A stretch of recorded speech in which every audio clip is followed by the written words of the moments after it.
एक फ़ोन आता है पुलिस को कि उनकी बेटी का जो है वो मर्डर कर दिया गया है और उनके बेटी के सीने में 2 गोलियां लगी हैं।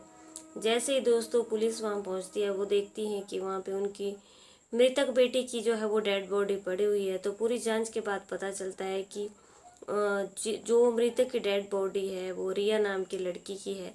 और रिया जो है वो अपने लिव इन पार्टनर के साथ रहती थी और दोनों में अक्सर झगड़ा हुआ करता था। और उसके पार्टनर ने जो है वो उसकी गोली मार करके हत्या कर दी और वो उसका पार्टनर है जो है वो भाग जाता है। रिया की आए दिन जो है वो घर से बाहर रहती थी और उसकी अपनी माँ से बात हुआ करती थी रोज़। लेकिन जिस दिन उसकी माँ को फ़ोन नहीं किया तो पता चला कि उसकी माँ जो है वो पता करते करते ही उस अपार्टमेंट में पहुंच गई और जहाँ देखा तो उसकी बेटी की जो है वो डेड बॉडी पड़ी हुई थी। जी हाँ दोस्तों, आदाब, सत श्री अकाल, राधे राधे, राधे श्याम, नमस्कार। आप सब कैसे हो? उम्मीद करती हूँ आप सब लोग अपनी जगह पे स्वस्थ होंगे, मस्त होंगे और नई नई घटनाएं देखने का पता कर रहे होंगे, देख रहे होंगे कि देश दुनिया में क्या क्या नई नई घटनाएं घट रही हैं। जी हाँ दोस्तों, आज की कहानी मैं आपको बताने जा रही हूँ लखनऊ की रिया नाम की लड़की की, जो कि बेहद खूबसूरत और एक बहुत ज़्यादा ही सुंदर थी।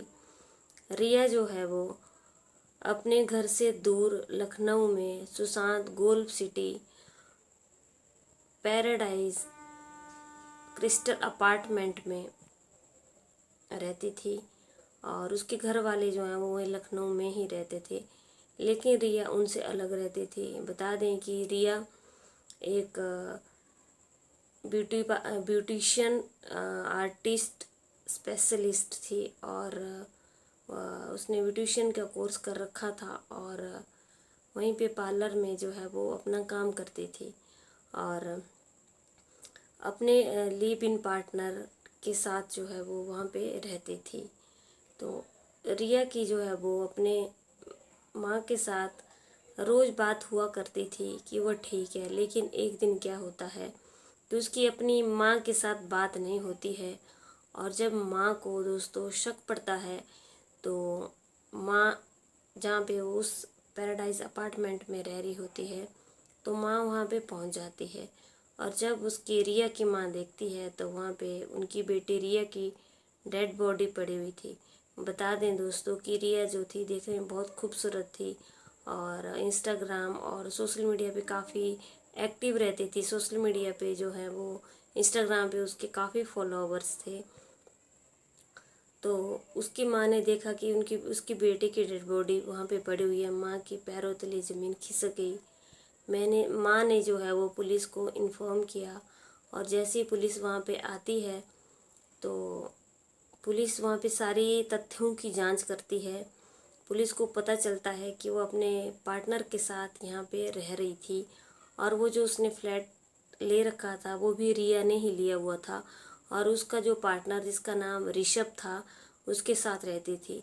तो जांच में पता चलता है कि जो उसका पार्टनर था उसी ने उसको गोली मारी थी और गोली मार करके वहाँ से भाग गया था। लेकिन सबसे बड़ा सवाल ये आता था कि इतनी खूबसूरत लड़की और उसका पार्टनर जो उसके साथ रहता था उसको गोली क्यों मारेगा और वहाँ से क्यों भागेगा, और जो भाग गया तो भाग करके वो कहाँ गया।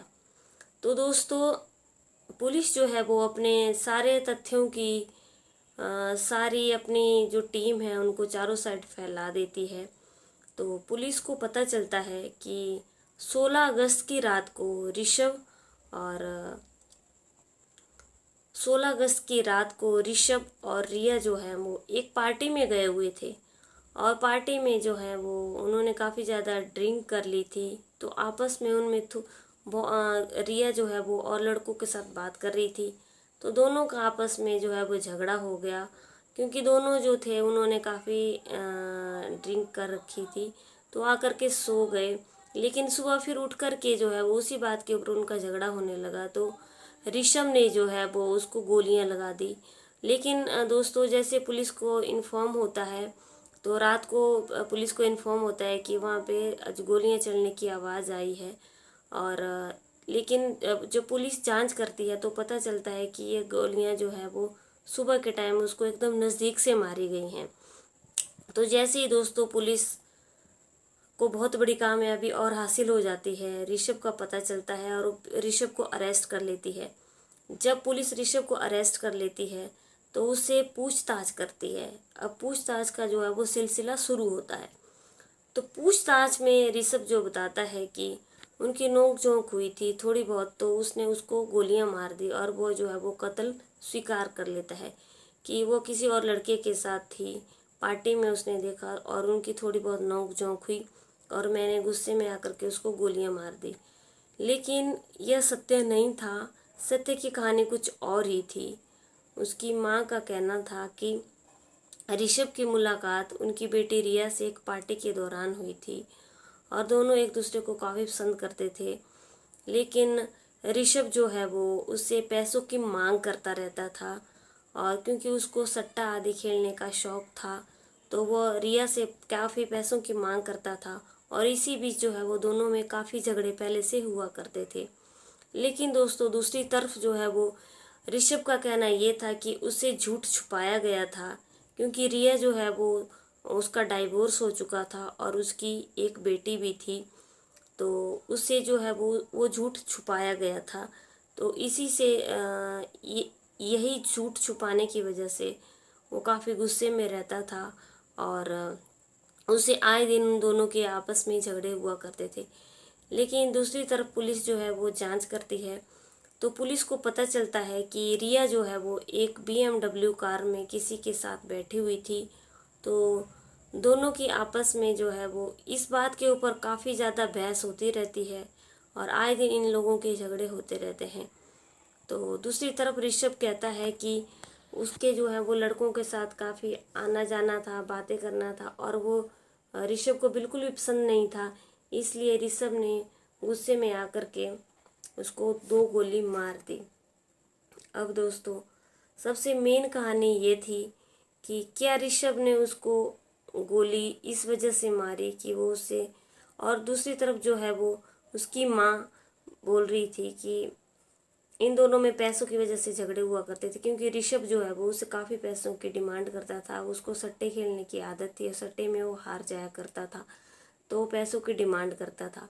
और दूसरी तरफ यहीं पे ऋषभ का कहना है कि वो लुल्लू मॉल में जो है वो अपना सैलून खोलना चाहती थी और जिसके लिए कि उसे लाखों रुपयों की ज़रूरत थी और वो ऋषभ से पैसे मांगने का दबाव डालती रहती थी, खर्चे का दबाव डालती रहती थी, शादी का दबाव डालती रहती थी। लेकिन ऋषभ जो था वो बेरोजगार था, वो कुछ भी नहीं करता था, तो ऋषभ उसको लाखों रुपए कहाँ से देता।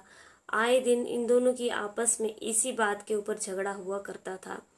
तो ऋषभ ने गुस्से में आकर के उसको 2 गोलियां मार दी और 2 गोलियां मारने के बाद जो है वो खूबसूरत सी लड़की जो है वो ज़मीन पर गिर जाती और एक लाश के ढेर में तब्दील हो जाती है। अब पुलिस जो है वो पूरी जांच कर रही है कि ऋषभ ने उसको इसी वजह से गोली मारी कि वो अपना मॉल में जो है वो सैलून खोलना चाहती थी। और नंबर 2 बात यहाँ पे आकर के शक के घेरे में ये आती है कि उसकी दूसरी शादी जो हुई थी तो रिया ने उस ऋषभ से यह छुपा करके क्यों रखा था। और नंबर 3 रिया जो है वो उससे लाखों रुपए की डिमांड क्यों करती रहती थी जबकि ऋषभ जो है वो कुछ भी नहीं कमाता था। और नंबर 4 BMW में जो है वो ऋषभ ने रिया को जिस लड़के के साथ देखा था वो लड़का कौन था। और नंबर 5 और मर्डर करने के बाद उसने कबूल कर ली तो मर्डर करने के बाद जो है वो ऋषभ वहाँ से क्यों भाग गया। तो ये बहुत सारे बिंदु दोस्तों अभी जो है वो बने हुए हैं। पुलिस जो है वो इन बिंदुओं की जांच कर रही है। ये कहानी जो है वो ये उत्तर प्रदेश के लखनऊ की राजधानी लखनऊ की कहानी है जहाँ पे रिया नाम के लड़के का मर्डर जो है वो 17 अगस्त को सुबह हो गया और उसकी माँ रोती बिलखती रह गई। एक खूबसूरत सी लड़की जो है वो ख़त्म हो गई। तो आज की कहानी सुनाने का उद्देश्य यही था कि आजकल के ज़माने में लिव इन पार्टनर के साथ जो है वो एक फैशन सा बन गया है रहने का। तो ये डिसीज़न आप कभी मत लें, क्योंकि ये डिसीज़न बहुत ज़्यादा हानिकारक होते हैं। और आपने आज की कहानी में देखा कि इसमें क्या हुआ, इसमें रिया की जान चली गई। क्योंकि कोई भी लिव इन पार्टनर में जो है वो कोई भी सच्चा नहीं होता है, और अगर सच्चा होता है तो ये चीज़ें माँ बाप जो हैं वो शादी करते हैं, तभी जो है वो लड़का लड़की साथ रहते हैं। तो आप जहाँ भी रहें स्वस्थ रहें और सचेत रहें। और चलिए कल की वीडियो में फिर से मुलाकात होती है। जय हिंद, जय भारत।